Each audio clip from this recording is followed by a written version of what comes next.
બનાવ બનેલો આપણી સાથે? મારું નામ નિકુંજ છે અને કારેલી ગામથી આવું છે, જંબુસર તાલુકાનું. અને હું વડોદરા લોનનો હપ્તો ભરવા માટે આવેલો હતો અને મારી જે એક હપ્તો બાઉન્સ થઈ હતો અને એક હપ્તાના 8 દિવસ સડી ગયા હતા. અને 8 તારીખે મારી ગાડી સીઝરોએ પકડીને મને એવું કીધું કે ચાલો તમે ત્યાં આગળ જઈને તમારો હપ્તો બાઉન્સ છે તો તમે ત્યાં આગળ જઈને ભરી દેજો.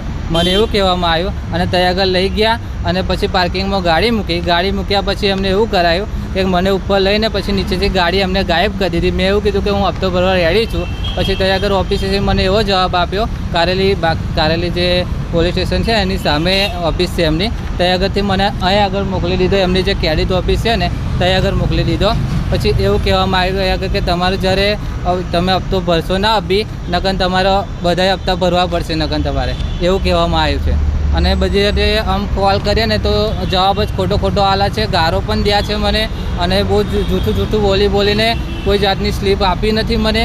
અને મારી ગાડી કયા આગળ છે, ગાડી ચોરાઈ ગઈ છે કે ગાડી મારી વેચી દીધી અમને, એવું કોઈ કશનો જવાબ જ આપતા નથી. જ્યારે ફોન મારું ત્યારે એવું કહે છે હું કામમાં છું, અમારા સાહેબ બીજી છે, એમનું અપર લેટર આવશે ત્યારે તમને ગાડી મળશે, તે લગી તમને ગાડી મળવા પાત્ર નહીં. અને 6 દિવસ અને હપ્તાની વાત કહું ને, હપ્તા મારા એડવાન્સ મારા 3 હપ્તા એડવાન્સ ભરાયા અને 8 તારીખે મેં ભરેલો હપ્તો જોઈ લો તમે. 8 તારીખે હપ્તો ભર્યો, 8 તારીખે મારી ગાડી અહીંયા લઈ ગયા. 8 તારીખે હપ્તો ભર્યો અને બીજો કે 11 તારીખે મને એમને એવું કીધું કે તમે 3 હપ્તા ભરો, તમને આજે ગાડી આપી દેશે. પછી મેં હપ્તો ભરી દીધો અને બીજું એમને એવું કહેવામાં આવ્યું કે તમે હપ્તો તો ભરો પણ મને બ્લેન્ક ચેક પણ આપો. એ એવું કહેવાનું અમિતભાઈ કરીને છે, એ અમિતભાઈ એવું કીધું કે તમે મને બ્લેન્ક ચેક આપો. અને ચેક આપ્યા પછી મેં એમને મારા પાસે સહી કરાવડાવી. અને આ અમિતભાઈ છે, હું બતાવું તમને ઝૂમ કરીને, આ અમિતભાઈ છે, અમિતભાઈ કરીને છે. અને આ ભાઈ ચેક લેવા માટે મને ચાલુ નોકરીથી મને બોલાયો અને અધવચ્ચે એમને ચેક લીધો અને ચેક લઈને મને પુરાવો કંઈ એનો આપ્યો નથી કે આ ચોક શું કારણથી લ્યો છો તમે, અને કંઈ કશું કીધું નથી. અને બીજું એવું લખાવડાયું છે કે તમે આજ પછી હપ્તા નહીં ભરો તો તમારી ગાડી પણ લઈ લેશે અને ઉપરથી તમારા કંઈ જમીન છે ગમે તે હશે એ પણ તમારે આપવું પડશે, એવું બધું કહેવામાં આવ્યું છે મને.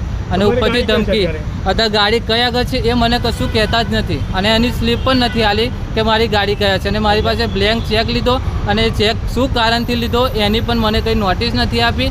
અને જે મારી ગાડી સીઝ કરવાની હતી એની પણ મને નોટિસ નથી આની. અને વચ્ચે મને ઊભો રાખ્યો. હપ્તો મારો એક બાઉન્સ હતો અને બીજા 8 દિવસ સડ્યા હતા. 8 દિવસ સડ્યા અને 8 તારીખે એ જ 8 તારીખે હપ્તો મેં ભરી દીધેલો. પણ એ છતાં પણ એ રજૂઆત કરવા માટે આવ્યો, પણ અહીંયા રજૂઆત કરવા માટે આવ્યો તો ઓફિસે કોઈ મળતા નથી. અને ઉપર કોલ પરથી જ વાતો કર્યા કરે કે અમારા સાહેબ બીજી છે, જ્યારે એમનો મેલ આવશે, મેલ મોકલી દીધો છે તમારો, તે લગી મેલ આવ્યા વગર તમારી ગાડી મોકલે નહીં. અને અત્યારે 6 દિવસથી એટલા ધક્કા ખાઉં છું, ઘણા તાપની અંદર ફરું છું. અને મારે એવા પ્રશ્ન બની રહ્યા છે કે હું અગર નીકળું છું ને તો પણ મને ઘરેથી નીકળતા મને બહુ ટાઈમ લાગે, મારે ટાઈમે નોકરી પણ નથી જવાતું. અને બીજું કે અહીંયા આગળ દરરોજનું ભાડું ખર્ચીને આવવાનું થાય. અને ગામડા લેવલમાંથી હું આવું છું અને ગામડામાંથી મારે એવો પ્રશ્ન થાય છે કે દરરોજ કોઈ રિક્ષા નથી મળે. દરરોજના 11 થી 12 વાગે હું ઘરે પહોંચું છું. પોલીસ ફરિયાદ પણ મેં 112 બોલાવી અને ફરિયાદ પણ કરી દીધેલી છે. અને મારી એટલી જ વિનંતી છે કે મેં આટલા ટાઈમથી હું એમના પાછળ ફરું છું તો મને એનો ન્યાય આપો, મને એનો કઈ વસ્તુ એ કરીને આલો, મને મારી ગાડી આલો. ઓકે, શું નામ છે તમારું? નિકુંજ. અને મારા વાઈફના નામે ગાડી છે, આ એની આરસી બુક છે, આ તમે જોઈ લો, આ એની આરસી બુક છે. આરસી બુક પણ આપણી પાસે અવેલેબલ જ છે. અને પણ મારી ગાડી વચ્ચેથી અહીંયા લઈને